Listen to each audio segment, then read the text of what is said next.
Hello everyone, I'm Asmo and today I have for you a guide for the strongest endgame build in Path of Exile 2 Dawn of the Hunt, and surprisingly it is not an Amazon but a Deadeye, and it has incredible clear speed and amazing single target damage that comes in massive multi-million damage bursts, allowing you to one-shot most bosses. The build functions a little bit like a very effective glass cannon. We kill everything before it has a chance to do any damage to us, and despite the great damage and speed, this build does not provide a lot of defense. You can scale enough energy shield to be safe while mapping in hardcore, and people like Ben have done it successfully, but in this guide I will be focusing on a setup that is best suited for the softcore league.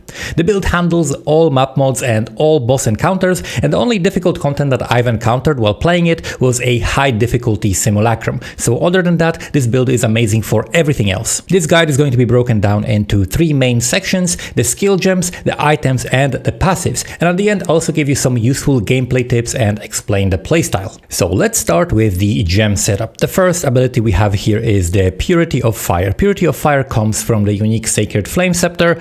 Before you have Purity of Fire, all of these support gems that I have here will be simply socketed into something like Combat Frenzy or Ghost Dance, where they will cost you a little bit of extra spirit, but the rare scepter that you will be using before that, which I will explain later, will give you some extra spirit, so it's completely fine. But these extra supports, this is just the generic stuff that you always run whenever you have extra spirit: Cannibalism for recovery while mapping, Vitality and Clarity for extra regen for life and mana, and Precision for extra accuracy, which helps a little bit against the very far enemies.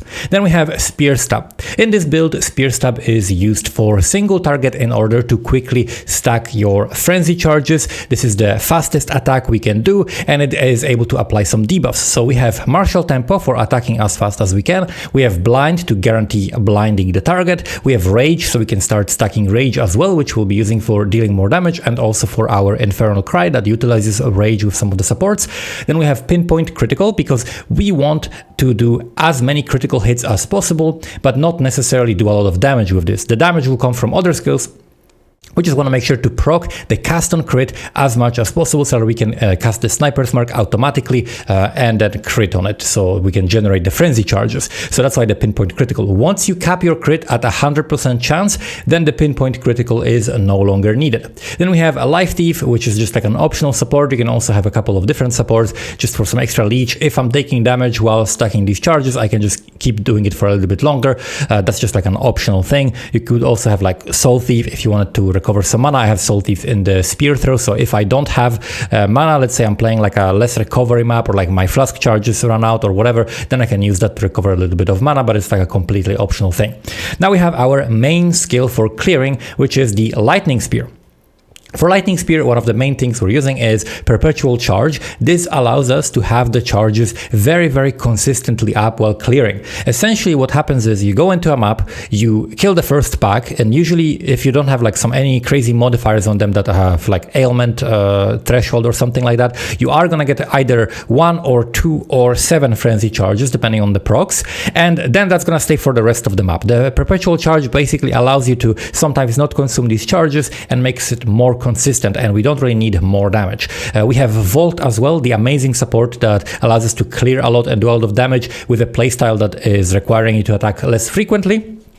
So you simply run until you get like 10, 20 or 30 stacks, and then you cast your Lightning Spear and you have extra branches, you have extra damage. It's a very good support for this skill. Then we have a Long Shot. Basically, while we're clearing, we're mostly dealing damage to targets that are far away, so that's why we're running this. Primal Armament for some extra damage, and Fork for extra clear. Instead of Fork, you could also use Deliberation. Deliberation gives you, I think, 20% more damage, but it is only something that you would want to use if you are riding the raw mount. If you're not riding the raw mount, then the downside from Deliberation is going to slow you a little bit too much for it to be comfortable. So I would only recommend Deliberation. If you don't have enough damage to run Fork, you run Deliberation and you run it with the raw mount. But Fork is just better for the clear. It basically, you have bigger coverage, right, with your skill. And then we have the Wind Serpent Fury. This is our single target skill. And that has concentrated effect for simply more damage. Ambrosia, which uses our mana flask charges in order to boost our damage. And the important part here is that on the flask charges, you want to have as many increased flask charges on the suffix as you can, and ideally you want 78 or above. 78 gives you 125 charges, 70 gives you 127, but it doesn't actually do anything.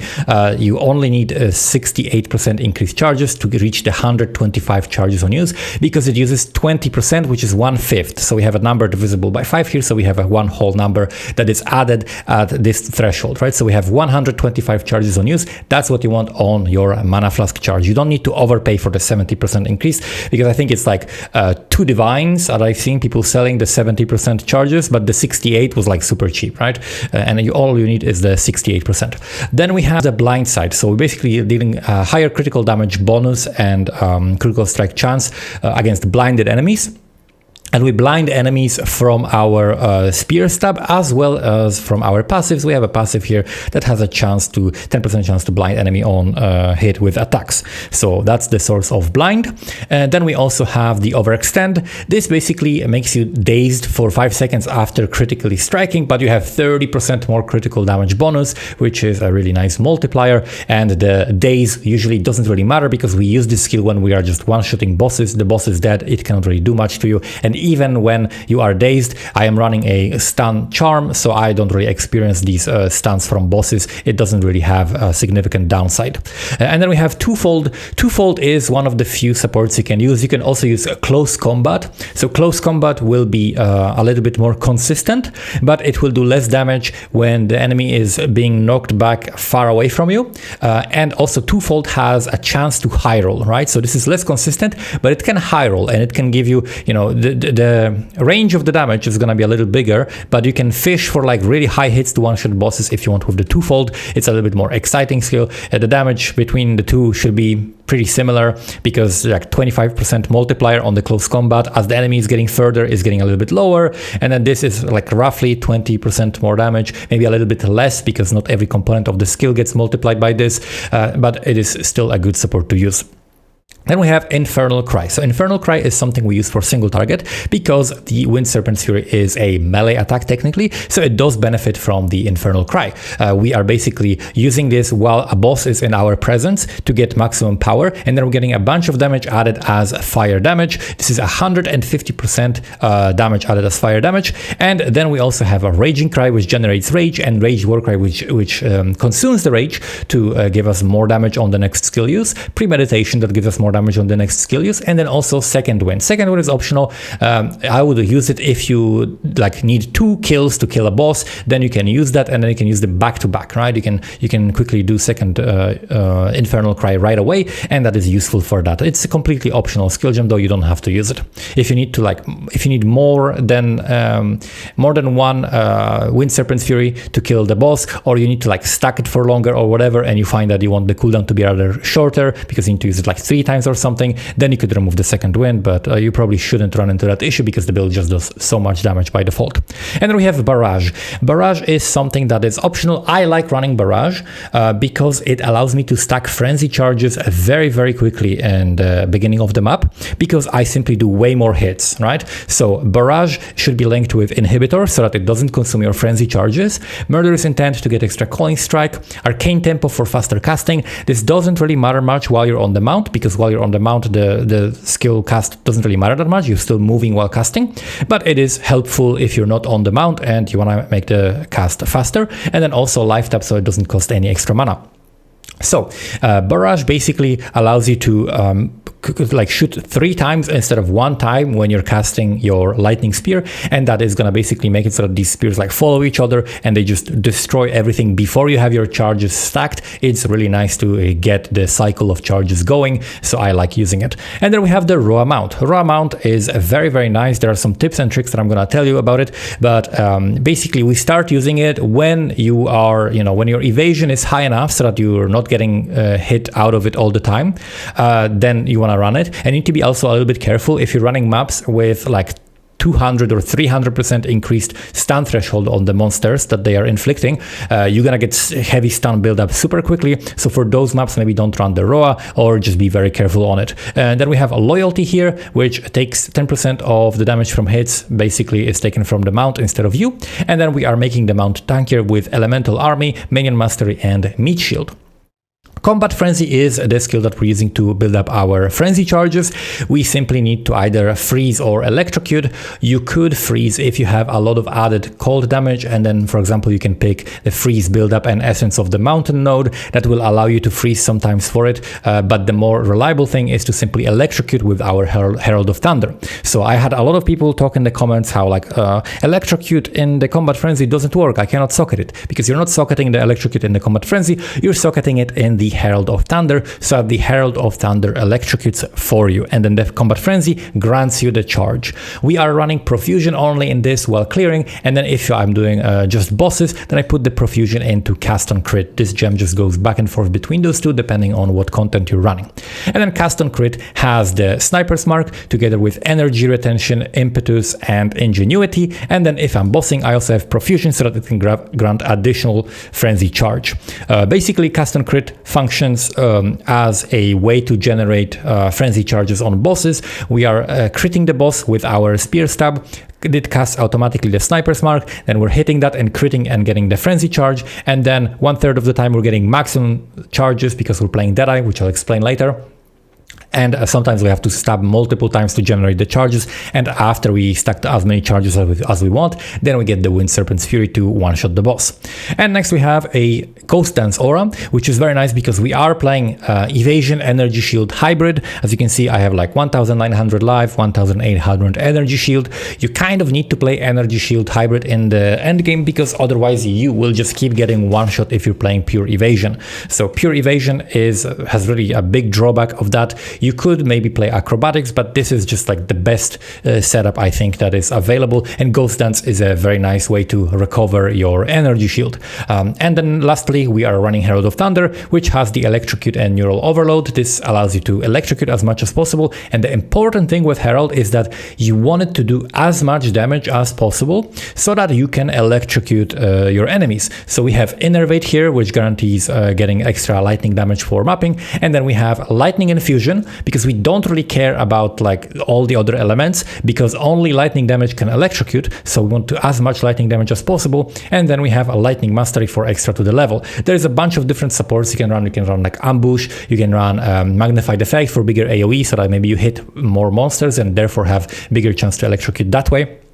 A lot of different options, but if you're struggling with electrocutes, then Lightning Infusion, Lightning Mastery, definitely a solid choice. And then you could also opt to select a few of these nodes for increased electrocute buildup, which could give you extra chance to electrocute and make it more consistent. But that is basically the skill setup. The priority of 6 links, like the most important 6 links, is going to be, of course, the Wind Serpent's Fury and the Lightning Spear, but probably the Lightning Spear would be what I would go for first, and then the Wind Serpent's Fury, and then we have the Herald of Thunder. Everything else doesn't really need a 6 link. The Cast on Crit is like optional. You could cut out like one of these extra support gems here, but it is really nice to have a 6 link Cast on Crit. And also Cast on Crit typically has to be a lower item level, because we have, you know, high dexterity but not that high intelligence. We still need to have relatively high intelligence, but you're gonna need a little bit lower level of Cast on Crit because the int requirements are very hard to meet. So that's something that you need to pay attention to.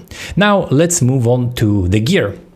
So the gear is very standardized. I think this is just like a very, very simple and straightforward setup, so I think it's going to be easy to explain. So let's start with the weapon. We're using Tangle Tongue. Tangle Tongue has this great ability of forking critical hits. Forking critical hits basically has nothing to do with the ability of the skill to fork, which is like splitting from enemies. This has to do with the ability for you to double crit. So if you look at my Lightning Spear and you look at the critical strike chance, I have a 98% critical strike chance, but because the crit is being rolled twice, effectively I have have 99.98% critical strike chance, and then a chance for me to have a double crit is 97.54, and then we have almost 500% crit multi in here. So this is the reason why we're using Tangle Tongue. It allows us for these double crits, which do more damage basically, but we are sacrificing flat damage on the weapon, right? We don't have a lot of damage coming from the weapon, so we will have to have a lot of flat damage coming from other pieces of gear. So that is the important thing to know about using this weapon. And the most important role on this is the critical chance, right? The critical hit chance, the bonus to critical hit chance, you want it as high as possible.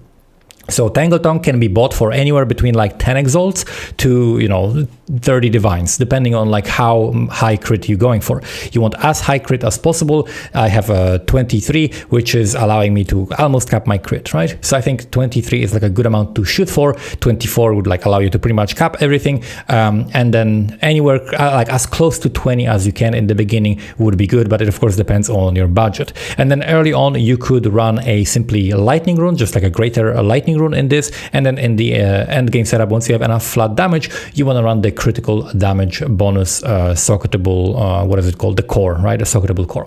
So that's the weapon. For the offhand, we're using a scepter, and Sacred Flame, of course, is really expensive. I bought this one for, I think, 19 divines, and then I divined it myself. I slapped one divine on it and it rolled max roll, right? Immediately. So I got really lucky with this. The 61 costs like something like 45 divines or something like that. But I would say, if you can afford the Sacred Flame, you want to shoot for something like 55% plus, and that is 1 in 4 divines to hit. So if you can buy a 55% plus for, let's say, 30 divines, but a really shitty one for 20, then I would definitely buy the one for 20 and try to divine it yourself, because it will be on average much cheaper. So that is something to take into account. The only talisman that we can run here that is really doing anything for us is the extra spirit one, right? So the rabbit talisman, I think. However, I have no need for the extra spirit, so I'm just not running that.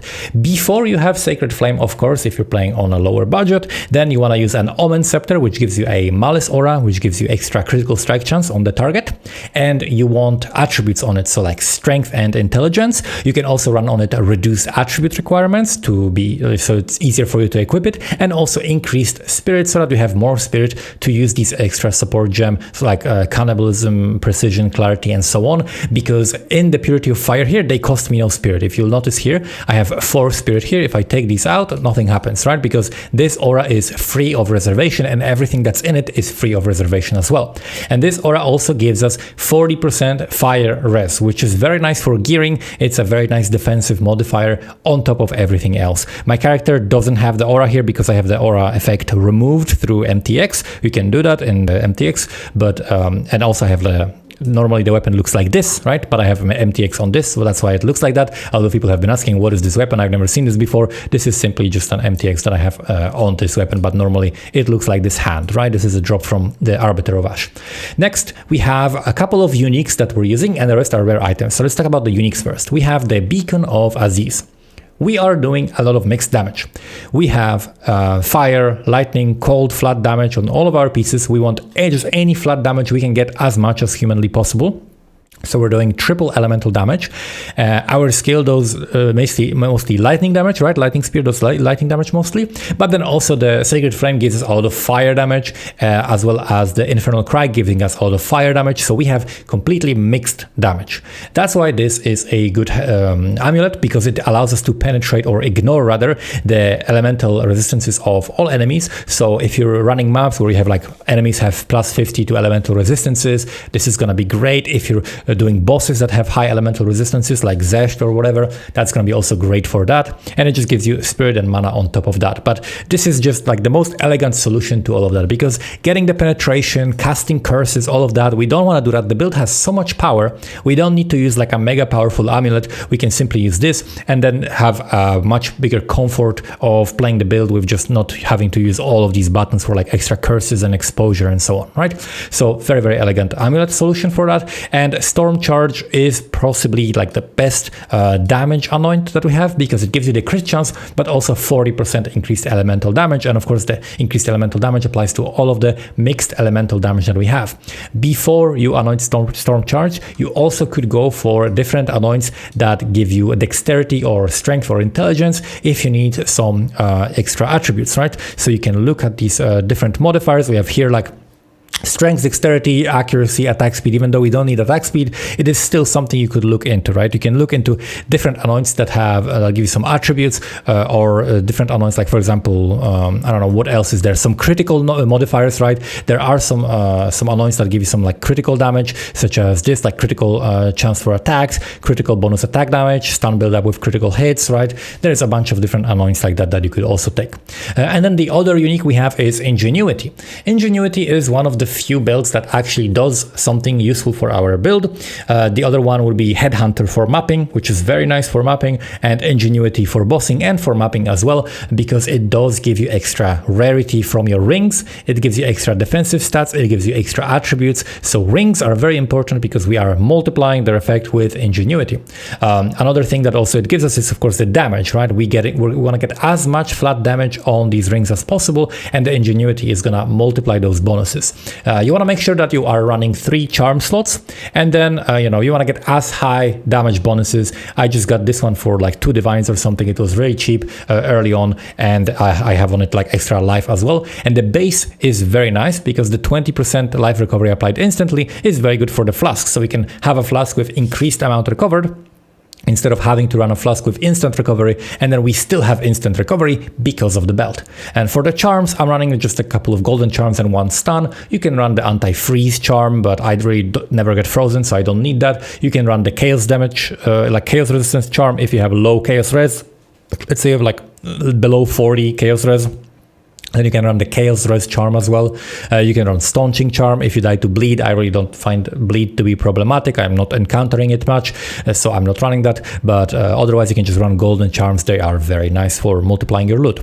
So now let's look at the rare items that we have. So the rare items that we have here, first, let's maybe look at the damage ones that are the most important. So the rings and the gloves.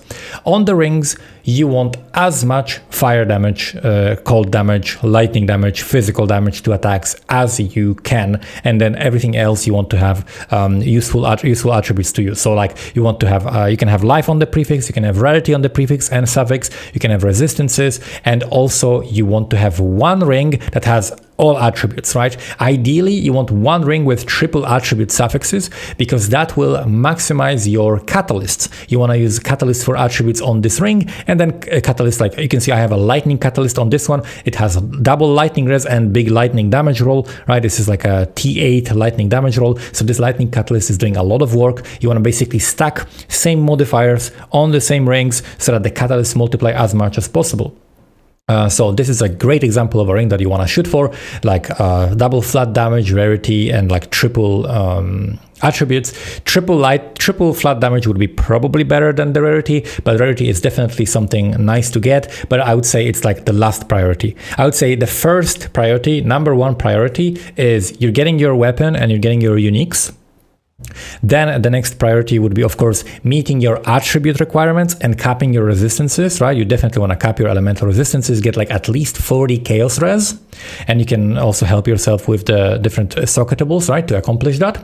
And then after that, you're focusing on the flat damage and evasion and energy shield. And only after that, you're focusing on the rarity and like increasing the evasion and energy shield, increasing the damage, but the rarity will be probably the last priority. It's always nice to have it wherever you can, but don't be too picky. Take whatever you can and then focus on these more important stats first.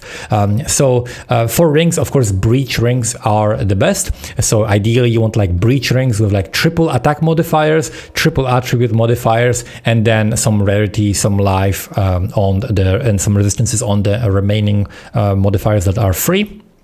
And then for gloves, you have also a lot of choices. Ideally, of course, as much flat as you can. So ideally like triple flat or double flat with big life like this is also okay. And then you also can have on the suffixes things like rarity, chaos resistance, and also critical damage bonus. So crit multi on the gloves. That would be the ideal suffix. If I could replace this 8 life per enemy killed, I would get crit multi on that. That would be the best suffix, and that would be a very nice pair of gloves. And then we have the other 3 remaining slots, which are the helmet, the chest, and the boots. So let's start with the chest. On the chest, ideally you want the Falconer's jacket, because that has the implicit 5% movement speed modifier, and then you're focusing on getting as much energy shield and evasion as you possibly can. That's the first priority. The second priority is basically getting as much life and resistances as you can. So sort them by as much evasion and energy shield as you can, and then after that get some extra life and resistances as much as you can. Chaos res is really good to get on this because there's not that many other slots where we can actually fit the chaos res, so it's nice to do. For the helmet, this is a helmet that I found myself while doing my bossing strategy, and I really like that it has so much rarity on it, so I'm wearing it. It has a decent amount of energy shield. You want just an energy shield base. This is not the best base, but energy shield base is what we want to wear because of the subterfuge mask, which gives us extra evasion per energy shield on equipped helmet. So just pure energy shield helmet is what you want to wear. I want as much energy shield on it as possible, as much rarity as possible, and then resistances, attributes, and on a suffix you can also get critical strike chance, which can help you to cap your crit chance. And then on the boots, the most important thing, of course, is the 35% increased movement speed on the prefix, as much energy shield, evasion, and life as we can. And then on a suffix, you want to get rarity, and then as much cold lightning res if you need attributes, right? If you need fire res. Keep in mind that we need a little bit less fire res than all the other resistances because the Sacred Flame gives us the Purity of Fire aura, which provides the 40% fire resistance. So you need a little bit more of other resistances than fire.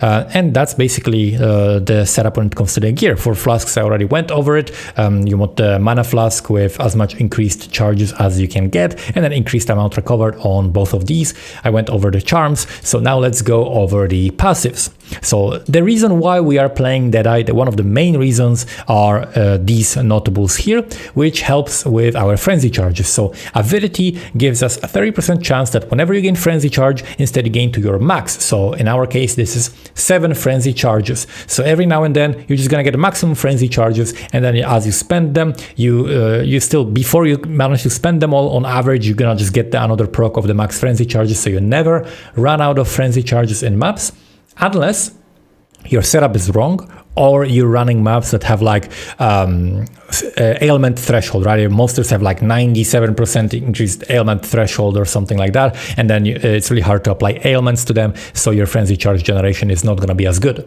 And then we also have the Thrilling Chase. This is absolutely massive. So skills consuming frenzy charges behave as if consuming twice as many frenzy charges. So if you're shooting 7 snakes with Wind Serpent's Fury, with this you're shooting 14 snakes, right? So you're doubling the damage. And then with Lightning Spear, instead of splitting towards 3 targets, you're splitting towards 6 targets, right? And instead of 50% more damage, you have 100% more damage. So you're doubling all of these bonuses, which is absolutely insane, right? That's the reason why we are playing Deadeye. This is a huge amount of damage, huge amount of clear, and this power is available even during the campaign as soon as you do this lab. And then of course, we have the Gathering Winds for Tailwind and Wind Ward for a little bit less damage taken, because we're running evasion. This is all synergizing with each other. It gives us more speed. So now let's look at the tree.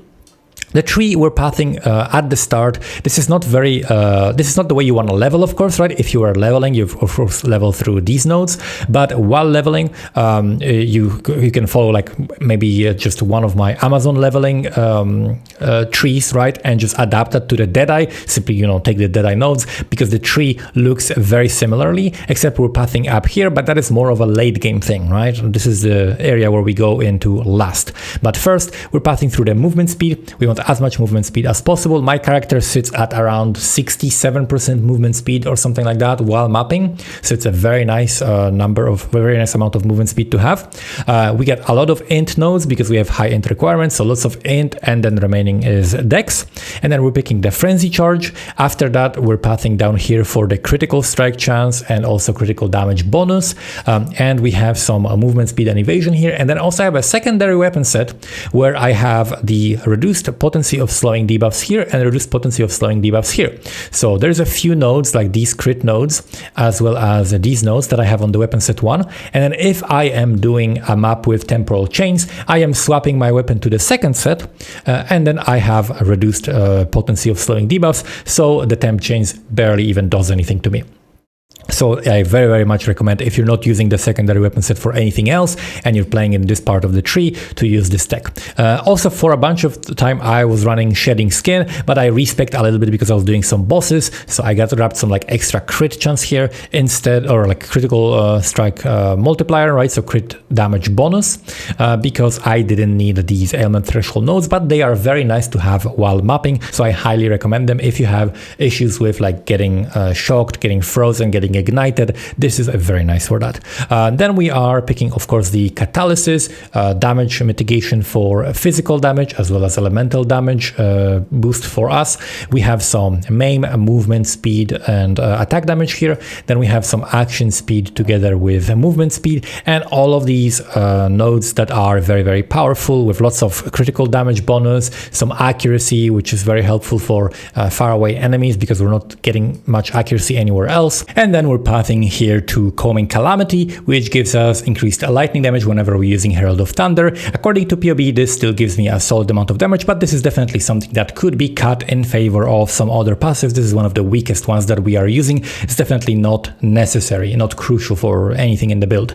And then we have more of these secondary weapon set nodes for reduced potency of slowing debuffs, and another frenzy charge. There's 2 frenzy charges, lots of frenzy charge duration, so a lot of the time while you're mapping, you're gonna go into the boss with the frenzy charges that you had from clearing the map, and you're still gonna have them, so you don't need to stack them. And then we have all of these crit nodes that give us a crit chance, critical damage multiplier, and attributes as well. And keep note of this pathing. We are skipping this node, but we are picking all of these nodes because they are a little bit stronger, right? You can see this is 20% increased critical damage bonus for attack damage, and this is 15% increased critical damage bonus. So this node better than this node, that's why we are pathing like this. And here we also have a jewel. So let's talk a little bit about the jewels. You have 2 choices for jewels, either the sapphire or the emerald. There's also timeless jewels and unique jewels that you could utilize, especially in this slot. There's also this slot that you could utilize some unique and timeless jewels, but let's focus on the basic ones. So for sapphires, you're looking for maximum energy shield, critical hit chance, critical damage bonus, ailment magnitude, all kinds of ailment magnitude, like non-damaging ailment magnitude inflicted with crits, or like anything else that helps you boost your shock is useful, and that's what you want on the sapphire. And then on the emerald, let's see, do I have an emerald here? I have an emerald. You have critical hit chance for attacks, you have damage with spears, projectile damage. I also have reduced slowing potency of debuffs, which is very nice. You also have critical strike damage bonus, you have movement speed on these, which is very nice to get, and you have increased evasion as well on the emeralds that you can get. And of course, these corruptions can also help you with resistances and with attribute requirements. So it's worth corrupting jewels that are not very expensive, because they can go up in price when they give extra dexterity, intelligence, strength, or resistances. And the third jewel I have here is a maximum energy shield, critical hit chance, and then meta skills gain 5% increased energy. Is not really important, but it does help the cast on crit setup. And then we're pathing here.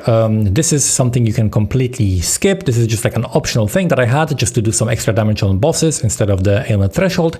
And here we're pathing for the extra frenzy charge. This also gives you another 5% chance to gain maximum frenzy charges. So together with 30 from here and 5 from here, we have 35% chance to get max frenzy charges whenever we gain one. And then we have a subterfuge mask, so extra evasion for energy shield on our helmet. And then we're pathing to this monk area, which one of the main reasons to path to this is actually this cluster, right? This cluster of crit damage is providing us with lots of really, really good nodes. They also give attributes, right? So you have like Dex, Intelligence, crit damage bonus, 30% increased damage if you dealt critical hit in the past 8 seconds. So these are very, very nice nodes that we can pick up here. And then also we get further synergy for our energy shield and evasion hybrid. We get energy shield for 12 evasion on equipped body armor. So that's why you want as much evasion on this body armor as you can with energy shield on top of that. And we also have these crit nodes here, this action speed with mana regenerate. This is not very important, but the reason why we're picking that is because we also have dexterity and intelligence nodes here that also provides us with movement speed and a really good amount of evasion and energy shield on top of that. And that is basically the passive skill tree. Now let's talk a little bit about the playstyle. So for single target damage, what you want to do is you pull up to the boss. You might disable RA. If you're playing on mouse and keyboard, I recommend actually just clicking the RA off. I wish there was a hotkey for this, but there isn't. But the RA can sometimes get in the way if you're like dodging and moving around with the mouse. You can click on the RA accidentally and start getting up on it. So you can disable the RA if you're doing a boss. And then what we want to do if we don't have frenzy charges, if we don't have 7 frenzy charges, we simply spear stab. You can also pre-stack your tailwind while with the spear stab. It costs no mana, so you can pre-stack your tailwind. And then we're spear stabbing until the boss basically gets crit, gets a mark on it. We hit the mark, we get the charge, and then we want to get to 7 frenzy charges. Once you get to 7 frenzy charges, what you do is you infernal cry, and then you position yourself in a way. Imagine this is a wall, and then this is a boss. You want to stand here. So you want to stand close to the boss, but so that the boss is between you and the wall. And then you're using your Wind Serpent's Fury, and you can just hold down the button. Sometimes you're gonna get frenzy charges right away because the Wind Serpent's Fury has multiple hits. It's gonna crit, apply the mark, consume the mark, give you max charges. That happens pretty often. So, or like 1/3 of the time, maybe that happens, right? Like you're gonna get the charges, and you can win Serpent's Fury immediately again. So you just chain them together if you can. If not, then you go back to spear stabbing, getting the charges, then you infernal cry and position yourself properly and win Serpent's Fury again. A tip I can give you is also that if you have maps with multiple bosses, there is a few maps like that. Boss being knocked into another boss also generates shockwaves. So you need the boss to either hit a wall or another boss, which is a massive target, right? I think that's how it's worded on this, right? If you're knocked into a terrain or another larger enemy, this causes a shockwave. So that's another thing I can tell you about that. For clearing, what we're doing is we're basically spamming lightning spear. So we're using our Roa, sit on a Roa, and then just for the first pack, you want to use barrage, use your lightning spear. You're gonna have multiple hits, and then typically you're gonna get your frenzy charges, and you're just gonna shooting this. You can use barrage anytime you want to, blow up a bigger amount of monsters. If you have like a lot of packs of monsters together, might be a good idea to use barrage. If you have like a rare that you wanna hit, you can also use barrage, right? Just whenever you need a bigger burst of damage, you can just use barrage. But for the most part, while clearing, you don't really need it. It's just very useful at the beginning or against like a bigger amount of enemies. And in case you get hit on the Roa and you get heavy stunned, there is a tech to deal with this. You simply press escape, like as soon as you get knocked off the Roa, and you're surrounded by a horde of monsters, right? And they're just gonna eat you alive. You press escape, you exit to character selection, you log back in, and then as soon as you are in, the game is paused, so you just spam your flask and roll away. And typically it's enough to escape, and you're gonna be completely safe. So you can remove this heavy stun and also other debuffs by relogging. So this is something that you can do to be a little bit safer while riding the Roa. And another thing I can tell you that is really, really important for this character is that the crit chance is a very important stat because of the double crit and the consistency of your damage. If you have a lower crit chance, let's say you have like 80 something crit chance, and then the effective twice crit chance is like 70 something % or whatever, right? You're gonna have situations where you pull up to the boss and you just one-shot it. You just do like 4 million damage. Okay, nice. And then you go into the next boss in the next map, you do the exact same thing, and you do like 300,000 damage. And you're like, where is my damage, right? What is going on? That happens because your crit chance is not high enough. So in order to get this consistent damage, like multiplying your damage by the crit damage bonus and then getting a double crit, that versus not critting is a huge difference. Even though the Wind Serpent's Fury rolls independently, right? Every snake like rolls independently for crit, you can still get really lucky or really unlucky. And it really sucks to have your damage this inconsistent. So in the beginning, when you're gearing, I recommend getting good amount of crit chance. You can get crit chance on your jewels, you can get crit chance on your helmet, you can modify your passives a little bit to bias toward crit chance rather than crit damage bonus, so that you can have your damage be more consistent. And those are the tips. So you can find a written version of this guide that has those tips and more on Mobalytics. I've linked it in the description. And before you check it out, make sure to also click the like button if you've learned something in this video and subscribe if you want to see more Path of Exile 2 content. See you next time.